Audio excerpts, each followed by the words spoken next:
Yeah, I'm very optimistic. I don't see as any point being pessimistic about anything, because if you're pessimistic, you're likely to be self-fulfilling in your prophecy and live in a miserable state.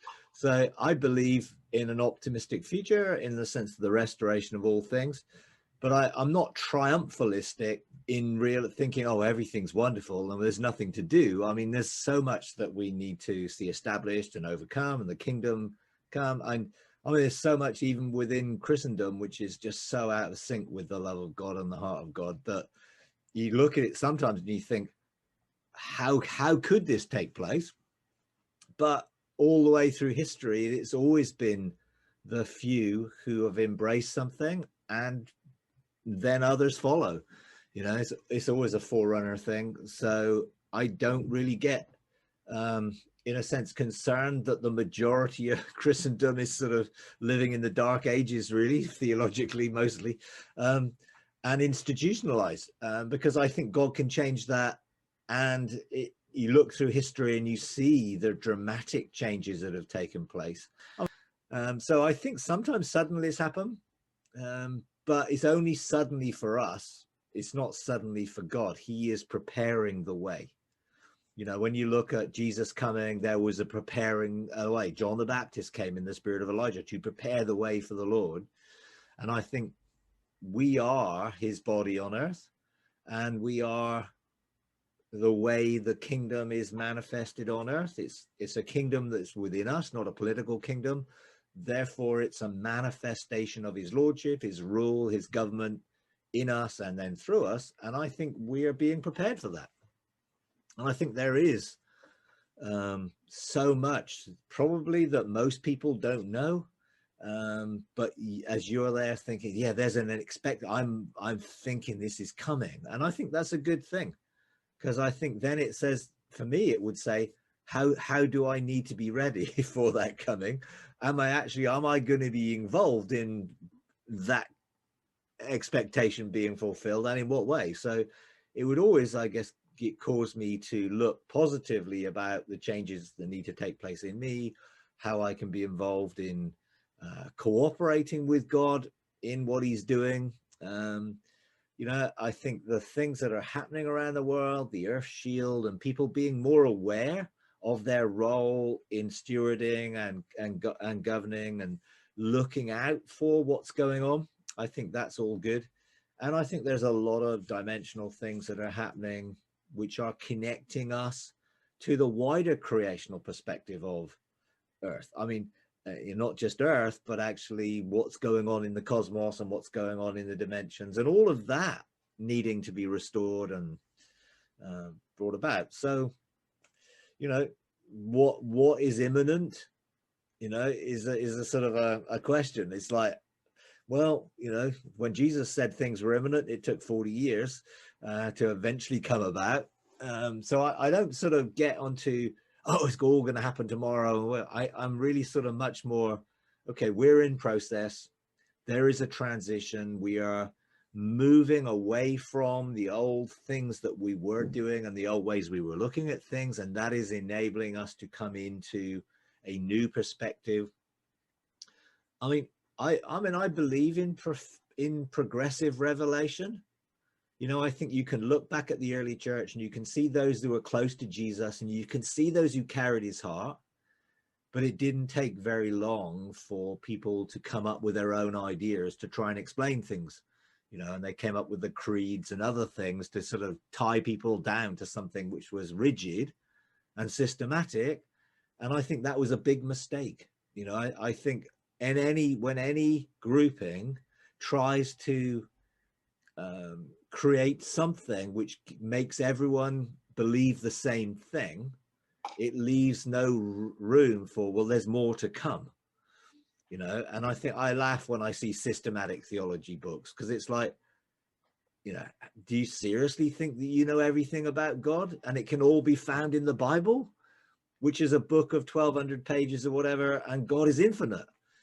So I see that God has revealed things through the different time periods, that have given people a deeper insight into him and them. And I'm not sure that everybody in the early church necessarily had the same access to what we've got today. A, in knowledge, for a start. And B, I think Jesus said, well, there are some things you can't bear yet. And it may have been that it takes thousands of years for people to bear the knowledge that we now have.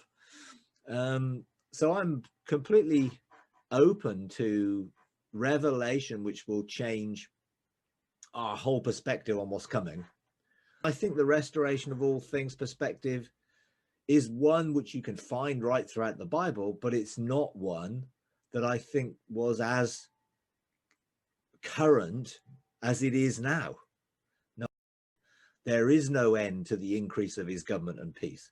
So I'm not looking for, well, here's an end. And then I believe there's constantly new beginnings. You know, every day is fresh mercy every day. And every day is a sort of new beginning for all of us, in which yesterday is gone because mercy covers it. And tomorrow, let's not even bother about that because today there's enough for us to get on with. So yeah, I think a lot of people are feeling and sensing. It depends really on what the framework of people's thinking is eschatologically of what they're sensing. For some, they're sensing something, but it's misery, doom, gloom, and tribulation. For others, they're sensing something different to that. And I think we've got to be open for our whole mindsets to be renewed so that we begin to see things from a different perspective, God's, heavenly, and then not frame it. Because I would hate for us to receive revelation that we then frame according to our own understanding and miss actually the full impact of what it is, you know. And I do think God can change things for us suddenly, but for him, it's just part of the process. And when you look back, you'll find that he's always done things to prepare us for it. I mean, I remember a few years ago, God talking to me about the need to establish heaven on earth, to establish places, ecclesias, embassies of heaven, whatever you want to call them, that would be a reflection of heaven. We operating under heaven's government, that would very much be bringing a heavenly perspective, therefore not under the laws of the earth, but living in a completely different way than most people, and to prepare for that, you know. And I think groups of people around the earth are connecting with each other in a way that is preparing them to be that place, to be that convergence of heaven and earth. And if we move away from the earthly vision of success, which is numbers, and go to God's looking at what God really values, which is relationship, then I believe if the relational foundation is established within people, then God will build on it. Because Jesus builds the ecclesia. We don't. I think our problem is we have tried to, and we've called it church, you know, and it was never what God intended, you know. And if we keep doing it, then we'll keep putting off the expectancy. So I think we've got to learn the lessons from the past and not repeat them, you know, the mistakes that we've made, and just get the foundational fundamentals of relationship right with each other.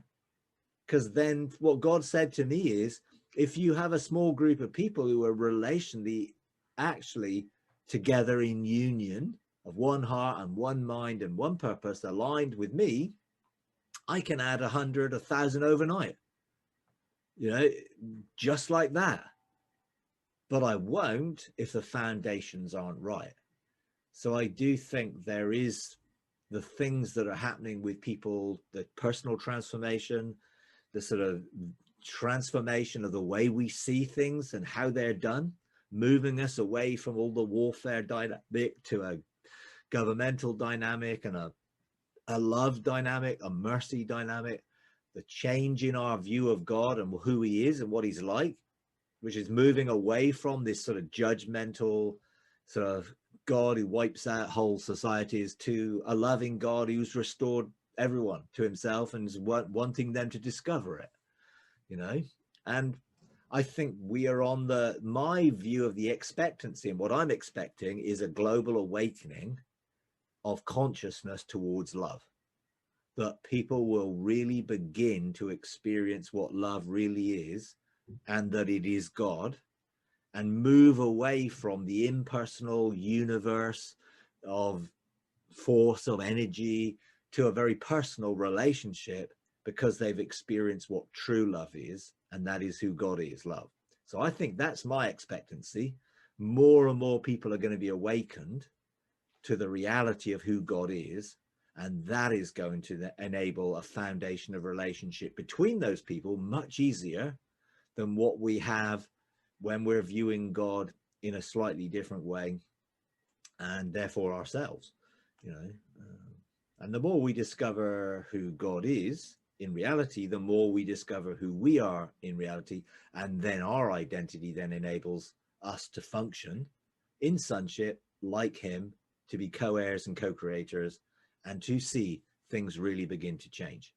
Not just because God is going to do it, but as you say, God is going to do it through us, and we're going to cooperate with him for his purposes, not resist him to try and do things our own way, with our own understanding. So yeah, I'm very hopeful, very, you know, I believe in a total change in the way things function. I believe in the global systems that control most of society and culture. I believe that as people awaken to love, they're going to reject those things. And I think they're going to reject the things we've developed for our own culture and society, and begin to accept kingdom culture, which will be change and transformational. And I think a lot of that, which at the moment is there, which most people are not aware of, will become more openly aware of, and they will begin to reject it. And those systems will be shaken until people realize that they're not stable and they can put their trust in them at all. And only God is trustworthy. So I think there's a lot of change on the horizon, which for some will be very difficult, because if you don't know God in the change, it's very, very uncomfortable often, and, you know, insecure. You know, if we're built on the established on the rock, the foundation of Jesus, well, storms could rage, shaking can come, but actually it doesn't shake us, you know. So I although I'm very hopeful, I know that transition has to take place, which I do not really want, and I don't think God wants to be a revolution, which is violent in any way, but is a peaceful transition from one age to another, or one perspective to another, and we fully embrace what it is to be sons of God, and what that means for creation and for this planet in relation to the rest of creation. Because I do think we have a significant role to play, being created, or no, we weren't created. When you think of it, everything was created, and we were made from the dust of creation. So I think we're connected to everything, and we're beginning to rediscover that connection, which I think puts us more in touch with the feelings and senses of creation and its disharmony at times. And I think that will begin to motivate us towards a more restorational model of how we bring about change, rather than more catastrophic model, which I don't think we need. I don't think we need to have catastrophe for change. Now, I know sometimes shaking has to take place because people are so complacent where they are, they're comfortable and will not move. But I don't think God's preferred method is to bring that sort of thing. I think they're an awakening that awakens people to truth, light shining that will unveil that truth. I think that's sort of the methodology that God would really want. But people who resist, you know, you fall on the rock or the rock falls on you, in that sense. Now, I know that's an Old Testament thing, which really was talking about the end of Jerusalem, because they rejected the rock and he became the corner of the new. And so the old corner of the old established temple was all destroyed, not one stone stood on the next, which was really the reference to the rock. But I think it's still true that sometimes it can get tough when you get between a rock and a hard place, and God is wanting to help us change, and we're resistant to the change. So.